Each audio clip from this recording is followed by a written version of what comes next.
Il a enseigné le Dechomai et le Lambano, et je l'ai compris, et je ne l'ai jamais oublié. Je l'ai compris.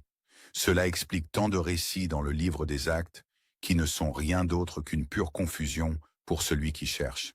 Et si tu ne reçois pas de réponse bientôt, quoi? Tu restes dans l'obscurité. C'est vrai.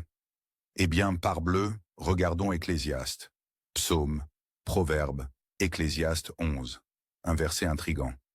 Je ne suis pas sûr de savoir s'il a beaucoup de signification, mais mon Dieu, il m'intrigue, surtout avec les chiffres. Ecclésiaste 11 dit « Lance ton pain sur les eaux, car tu le retrouveras après bien des jours. » Certains disent de qu'orientalement, cela signifie qu'ils transportèrent leur pain dans ces contenants circulaires, comme lorsque les enfants d'Israël ont quitté l'Égypte. Ils transportèrent leur levure, leur pâte de départ, dans ces contenants en cuir circulaire, scellés et imperméables. Aussi, des graines à planter. Et après un certain temps, si cela devenait trop lourd et qu'ils savaient qu'ils marchèrent le long d'une rivière où ils resteraient pendant de nombreuses heures, voire des jours, ils le jetèrent dans l'eau. Et ils savaient qu'ils le retrouveraient à un certain endroit en aval pour alléger leur fardeau.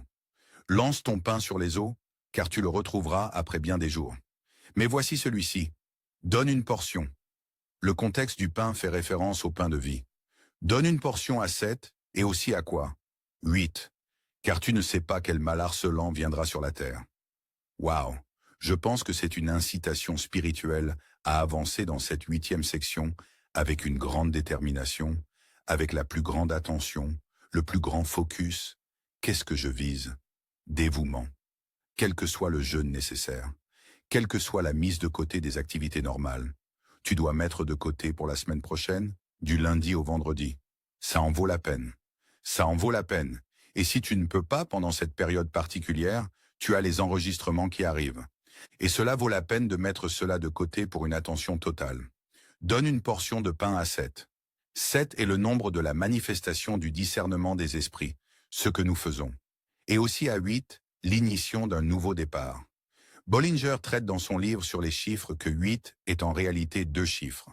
En raison des 7 jours de la semaine, 8 prendrait la nature du nombre 1, un réenflammement. Le 8e jour, il était déjà debout et ressuscité dans son nouveau corps. Parce qu'il s'est levé le dernier jour, il s'est levé le samedi précédent.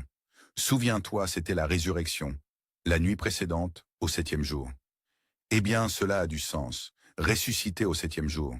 Je ne sais pas si j'y avais déjà pensé.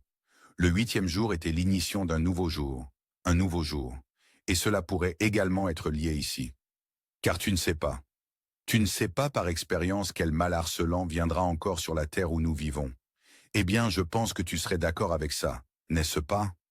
Mais ce que je sais, aussi par des expériences gnosco, c'est que le Père me préparera toujours à cela tant que je continuerai à marcher fidèlement. Comme je l'ai souvent dit, après ces brèves remarques d'introduction, allons à la page 373 de notre livre. Et j'espère que vous avez profité des sites web que Bruce et Valérie ont envoyés dans un récent email. Si vous les avez manqués, alors vous ratez quelque chose. Assurez-vous de lire ces informations en détail. Souvent, elles fournissent des réponses aux questions que vous vous posez en vous baladant. Ils vous ont donné plusieurs sites où d'autres résidus nous ont envoyé des copies à vendre. Des copies d'occasion, je suppose, de mon livre « L'essor et l'expansion de l'Église chrétienne ». Et si vous avez besoin d'aide pour le payer, faites-le moi savoir. Parce que je crois fermement, comme beaucoup d'entre vous le savent par expérience, en 2 Corinthiens 8, surtout si vous avez fidèlement donné votre dîme et partagé abondamment. Mais même si ce n'est pas le cas, ce n'est pas grave. Si vous avez besoin d'aide pour le payer, faites-le moi savoir et je m'en occuperai. Mais ici, dans 2 Corinthiens 8, il est dit « Car je ne veux pas, au verset 13, que d'autres soient soulagés et que vous soyez chargés. » Vous savez, en ce qui concerne les dons, il s'agit ici d'un partage abondant, mais d'une manière équitable. Que maintenant, à ce moment, votre abondance puisse fournir leurs besoins. Besoin fait référence à une déficience. Que leur abondance, et c'est le mot de Jean 10, vienne aussi souligner que leur abondance puisse également fournir votre déficience, afin qu'il y ait égalité. C'est l'égalité spirituelle. Et je suis plus que disposé à partager l'abondance qui m'est partagée. Beaucoup d'entre vous le savent par expérience. Mais si vous avez besoin d'aide pour l'obtenir, certains d'entre eux demandent des prix ridicules pour le livre. $50. Eh bien, je pense que cela vaut ce prix, mais je comprends si vous ne l'avez pas. Un gars m'a dit que l'un d'eux essayait de demander 100 $. Eh bien, j'apprécie son évaluation, mais c'est un peu ridicule. Mais si c'est le seul que vous pouvez trouver, je suis heureux de vous aider avec ça. Pas si c'est 1000 $ cependant. C'est un peu trop.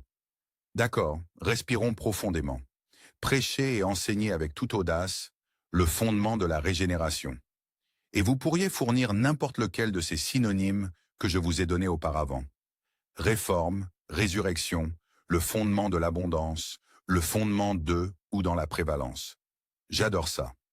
Le sommet de l'ascension et de l'expansion a déjà été exprimé dans Actes 19-20, le 7e résumé conclusif. Dans l'Église dans son ensemble, la parole n'a pas monté et n'a pas été étendue à un plus grand degré que ce que dit le 7e résumé conclusif. Ainsi, la présence d'une 8e section semble nécessiter une compréhension et une explication unique. Mon Dieu, c'est un euphémisme. J'ai même souligné cela dans mon propre livre, même si je l'ai écrit, parce que cela se démarquait. Cela nécessite effectivement une compréhension et une explication unique. C'est une excellente façon de le dire. Toute écriture est profitable, et chaque parole de Dieu est pure. Cette plus grande de toutes les sections dans les actes doit avoir autant de signification spirituelle et d'importance pour les bien-aimés de Dieu que n'importe quelle autre section. Maintenant, regardez comment quelques phrases vous rappellent tant de vérités fondamentales. Toute écriture est profitable. 2 Timothée 3, 16, 17. Et comme je le lis personnellement, je me rappelle combien c'est profitable.